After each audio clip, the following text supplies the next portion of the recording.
had thousands that were registered to vote. I think we're at like over 200,000 for merch sales. Don't quote me on that because I think it just keeps like bumping up. TPUSA, since Charlie was killed, just so you guys know, this is a fact, has made more than $100 million. That is separate from the $40 million they made at Mar-a-Lago. Picture of her kids holding her husband's book. Then a video comes out and she's giggling 2 weeks after he passed, and she's talking about merchandise sales. I mean, she could have done the Jackie Kennedy. So, Candace Owens isn't just calling Erica shady anymore. She's outright accusing her of swindling the TPUSA community through a fake merch scam that she allegedly made millions from. And this time, Candace didn't come with just accusations, she came with receipts. An audio recording of Erica laughing and giggling with her team about those merch sales just days after Charlie died.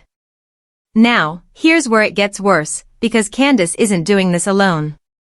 She's reportedly working with Charlie Kirk's own sister, and for the family to step in like this, it means the call is coming from inside the house.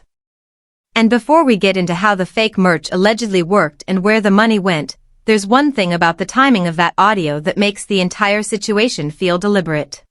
Turning Point USA cult members are furious that Erica Kirk has been called a grifter, yet this audio seems to point to just that.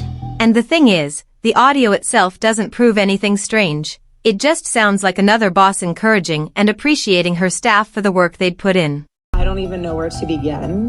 The fact that we were able to pull off an event of a century, like, it's just insane. The problem starts when you listen to it in the context of everything else that was going on at the time, and everything that's happened since Charlie died.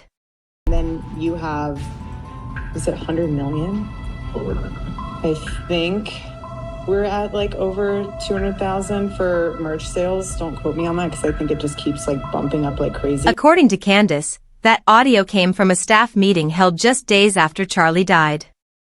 And if you think the audio is bad, wait until you see the video, because in it, Erica is grinning ear to ear and repeatedly emphasizing just how well the merch sales were going. The moment that recording hit the internet, it went viral. People started stitching it on TikTok, analyzing how creepy Erica's wide smile and fixation on sales seemed at a time when she should have been with her kids, helping them put their lives back together. Erica Kirk calling Charlie Kirk's funeral the event of the century in the new leaked audio that Candace Owens posted is crazy. In all of this, Erica's remaining supporters fought tooth and nail to defend her. But even as they did, there was one thing they were afraid to say out loud, the fact that Candace had been right about Erica being money-hungry all along. People echoed the same sentiment across Twitter, with hundreds of tweets bashing Erica for acting as if she were excited about losing her husband because it gave her the opportunity to make all this money. But they didn't even need to admit it outright, because the receipts resurfaced on their own. And it quickly became clear that this was a pattern Erica didn't even bother to hide. Now, here's the thing. Candace Owens was the least surprised when she found out that Erica had been using her loyal TPUSA fanbase for their money. The reason she wasn't surprised is that she saw this coming from a mile away and had been calling out Erica's thirst for money for a long time. It just took people a few months to catch up. One of the first things Candace took issue with was the fact that Erica didn't waste any time stepping into Charlie's role as Turning Point USA CEO after he died. To Candace, that decision was rushed, and there really wasn't any way Erica could defend it. By making herself CEO, Erica was effectively shutting down any room for accountability. She could basically do whatever she wanted, and nobody would be able to question her, because who would want to question a grieving widow?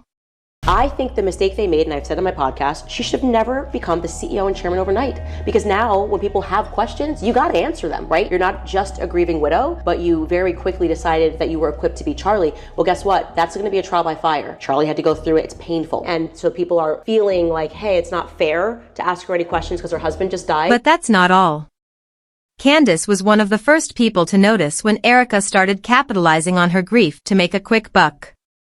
If you've been following Erica, then you already know all about her so-called grief tour, how she went from state to state, hawking her grief in interviews. Then she went on to publish a book she marketed as Charlie's final book, encouraging people to buy it just to feel closer to Charlie. But even that wasn't enough for Erica, and she made sure the merch sales kept rolling in. And when Candace found out exactly how this merch scam allegedly went down, she didn't hold back one bit. She put Erica on full blast. If y'all recall, Erica went on air multiple times to warn Candace about calling her and TPUSA out. She accused Candace of spreading lies about her just to make money and warned her to stop, or else. The podcaster Candace Owens, okay? At one time, a friend of Charlie's, at one time, an employee of Turning Point. She has been one of the main peddlers of these conspiracies, and she is making a huge amount of money on it. She is building her business off of these lies. What do you want to say to her and the other people that are putting these lies out into the world right now? Stop. That's it. That's all I have to say. Stop. But that little warning only angered Candace even more because, according to her, Erica had been trying to make money off Charlie's death from day one. And that's when Candace really broke down how the merch scam worked. According to her, Erica prioritized merch sales over everything else during her tours. She also pointed out that TPUSA had made well over $100 million from merch sales alone, and that's not even counting the extra $40 million they made during the Black Tie Gala held at Mar-a-Lago in December last year. Turning Point USA, since Charlie was killed, just so you guys know this is a fact, has made more than $100 million. That is separate from the $40 million they made at Mar-a-Lago the other night. So since Charlie has died, that organization has taken in $140 million. But gosh darn you people that are making hundreds of dollars every day on YouTube. Erica reportedly charged as much as $10,000 per plate, with nearly 1,000 people in attendance. But here's where it gets even darker. It turns out that literally the day after Charlie died, TPUSA put up a shirt on their website featuring a black illustration of Charlie raising his fist, alongside the words, "Here I am, Lord. Send me." Isaiah 6 verse 8. Within the week following his death, TPUSA released 5 more shirts on their site, each with different captions portraying Charlie as a hero, and those shirts sold out quickly. As if that wasn't enough, Erica also set up a GoFundMe to extract even more money from TPUSA fans. According to some reports, donations from the GoFundMe alone exceeded $6 million. So through all of this, Candace had just one question for Erica. How do you explain all the money flowing into TPUSA from merch sales if you claim you're not doing anything shady? Where is the money going? And Erica didn't have an answer. In fact, even after the video of her enthusiastically celebrating the merch sales went viral, she still said nothing, not even a warning or threat telling people to back off. That silence spoke louder than any statement ever could, especially since the past few months have shown that Erica is more than willing to speak up when she has something to say. Then again, even Erica can see that the public goodwill Charlie built is rapidly running out, and TPUSA loyalty is fading, especially after this alleged merch scam. But as bad as it looks now, it may be even worse, because Charlie's sister has officially gotten involved, and things are spiraling out of control. You'd think that with all this money coming in, Erica would slow down, spend some much-needed bonding time with her kids, and actually grieve Charlie. But according to insiders, that's not what's happening.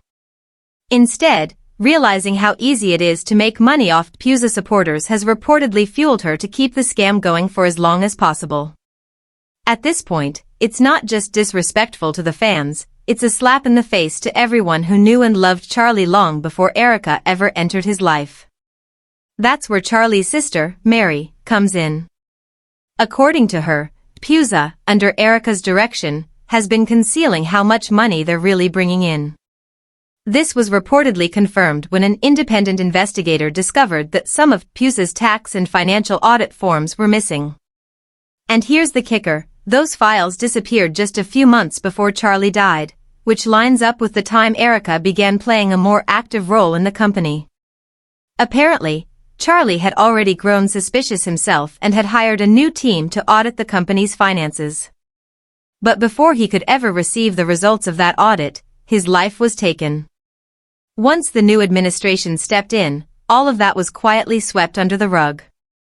That was the first moment that pushed Charlie's sister to seriously consider exposing Erica. The final straw, however, was when Erica reenacted the tent where Charlie was shot in front of thousands of people and then charged them to take photos inside, turning it into what insiders described as a sick, twisted circus. Charlie's family reportedly couldn't get past how deeply disrespectful that was. It felt as though Erica had decided that money was the only thing that mattered, regardless of how painful it would be for Charlie's loved ones to watch his death be cheapened like that. And now, Erica remains silent as more questions surface and more receipts continue to circulate. Because at this point, this isn't just Candace talking, it's Charlie's own sister saying the numbers don't add up. And once family members start pulling on threads like that, things don't stay buried for long. So now, the question isn't whether Erica went too far. It's whether everything people are only just noticing had been happening right in front of them the entire time. Because once the money trail is forced into the open, this story doesn't end with merch.